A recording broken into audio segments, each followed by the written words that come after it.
કે એના જેવા સરપંચ ન થાય ને પછી તો કાકોય નીકળી ગયો પ્રચારમાં. હા તે 10 વર્ષ બીજા કાઢ નાખ્યા ને હવે કાકી ને કાકા બે થાકી ગયા છે. હવે ભૈયા જાય તો વાંધો નહીં, પણ હવે એકઈ જઈ શકે એમ નથી. એટલે આ અમુક ઉંમર સુધી તમારે જો જુવાની ને હાંચવવાની હોય ગઢ, પણ તો પછી છોકરા હાંચવી લે. કાંઈ ભાભો રૂંબાળો લઈને ભાગી જાય એવું જ બને નહીં. હા, આપણા ગીતોમાં કીધું છે, હીરે જોબનિયાને પાઘડીના આટામાં રાખો, જોબનિયું આજે આવ્યું ને કાલે જાહે. એ જોબનિયાને આંખના ઉલાળામાં રાખો, જોબનિયું આજે આવ્યું ને કાલે જાહે. હાચવવાની યુવાની છે. અને ગઢપણ તો એની મેળે હાંચવાઈ જતું હોય. હા, ગઢપણ ન જોતું હોય ને આવી જાય. હા, એનું નામ ગઢપણ. કોઈએ કીધું કે મને ગઢપણ વહેલું આવી જાય એવું કાંઈક કરો.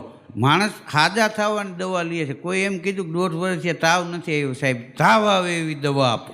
હા, તમારે સ્વચ્છ થવું હોય તો નાવું પડે, મેલા થવાનો પ્રોગ્રામ ન હોય.